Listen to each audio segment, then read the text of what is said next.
ఇప్పుడు రాహుల్ గాంధీ గారు దేశానికి నాయకుడు కదా, ప్రతిపక్ష నాయకుడు కదా. ఏపీ ఒడిశాల గురించి జరిగిన అక్రమాల మీద మీరంతా ఎన్నికల కమిషన్కి కూడా ఫిర్యాదు చేశారు సుబ్బారెడ్డి గారి నాయకత్వంలో మీ పార్టీ పక్షాన. మరి దాని గురించి మాట్లాడకుండా ఎక్కడెక్కడో మాట్లాడితే ఈయనకి ఎట్లా క్రెడిబిలిటీ వస్తుందంటారు రాహుల్ గాంధీ గారికి? ఓకే, ఈసీ ఖండించింది, ఆయన చెప్పారు, దాంట్లో నిజం ఉందా లేదా అనేది పక్కన పెడితే సరే, రాహుల్ గాంధీ సంచలనాత్మకమైన ఆరోపణలు చేస్తున్నారు అనుకున్నా, ఈసీ ఖండించినా, ఈసీ జవాబుదారీతనంగా లేదనుకున్నా, ఆయన ఏపీ గురించి ఒడిశా గురించి ఎందుకు మాట్లాడరు గోపిరెడ్డి గారు? కేసర్ గారు, ఎందుకంటే ఏపీలో కూడా తీవ్రంగా ఈరోజు ఎన్నికల కమిషన్ చేసిన పొరపాట్ల వలన తీవ్రంగా నష్టపోయాం. రాత్రికి రాత్రి 13% పెరిగిందని చెప్పి, ఈ రోజు ఓటింగ్ సరళి 13% పెరిగిందని చెప్పి రాత్రికి రాత్రే ఈరోజు చేయటం, వీటన్నిటిలో కూడా ఈరోజు అవకతవకలు జరిగాయని ఇప్పటికీ కూడా ప్రజలు నమ్ముతూ ఉన్నారు. ఆంధ్రప్రదేశ్ రాష్ట్రాన్ని, ఒరిస్సా రాష్ట్రాన్ని విస్మరించడం రాహుల్ గాంధీ గారికి తగదు. ఎందుకంటే రాహుల్ గాంధీ గారు ఈ subject as a whole election commission తీసుకున్నప్పుడు అన్ని రాష్ట్రాల గురించి మాట్లాడాల్సిన అవసరం ఉంది. ఇప్పటికీ ప్రజల్లో ఈవీఎంల మీద అపోహలు ఉన్నాయి, మాకు అపోహలు ఉన్నాయి.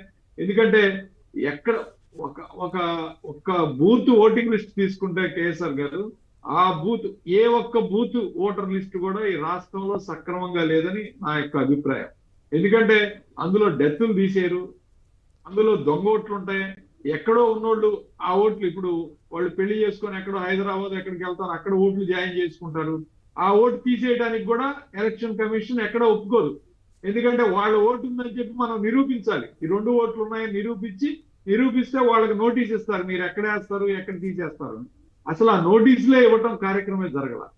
సో ఓటర్ లిస్టులు అన్ని కూడా బాగా తప్పులు తడకనమాట.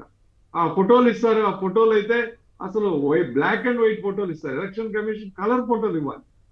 అవి జిరాక్స్ కాపీలు తీసి మనకి బ్లాక్ అండ్ వైట్ ఫోటోలు ఇస్తారు. ఆ ఫోటో ఇక్కడికి వచ్చే జిరాక్స్ తీసేపటికి ఆ ఉన్న వ్యక్తి ఫోటో ఇక్కడ ఎవరికి కూడా అర్థం కాదు, వాళ్ళు ఎవరో వచ్చి ఓటేస్తారు. ఈ విధంగా అసలు ఓటర్ లిస్ట్ తడక.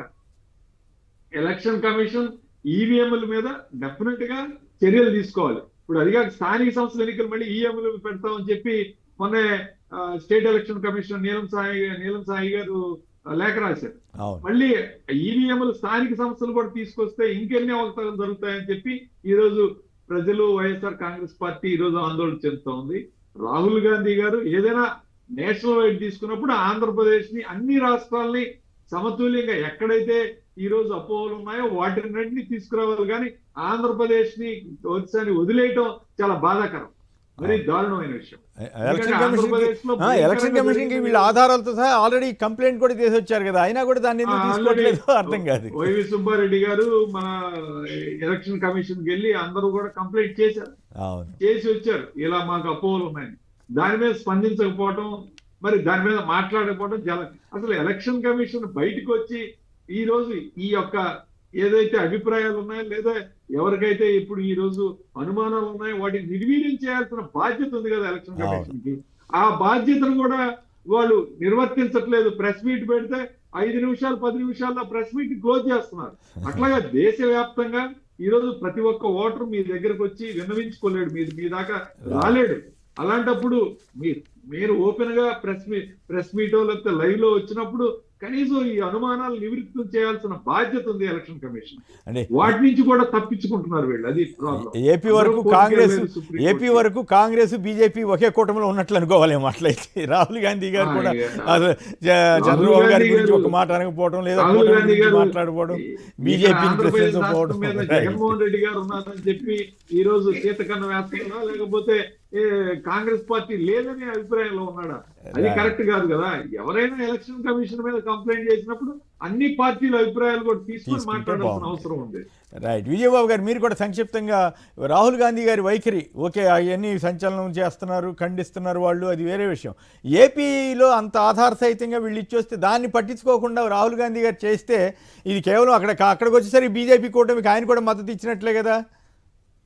అసలు రాహుల్ గాంధీ గారు ఇన్ని సంవత్సరాలుగా రాజకీయాల్లో, ప్రత్యక్ష రాజకీయాల్లో ప్రజలతో మమేకంతో తిరుగుతున్నా కూడా ఆయనకి జాతీయ నాయకుడు, ఒక జాతీయ స్పృహ లేకపోవడం చాలా విచారకరం అండి. జాతీయ స్పృహ ఉన్నటువంటి జాతీయ నాయకులకి వాళ్ళ యొక్క ప్రత్యర్థులైనా శత్రువులైనా లేదు వారితో విభేదించేటువంటి వారైనా వాళ్ళ ఇంట్రెస్ట్ ఏంటంటే యావత్ జాతి రాష్ట్రాలన్నీ కూడా ఒక దేశం, ఆంధ్రప్రదేశ్ కూడా భారతదేశంలో ఒక భాగం.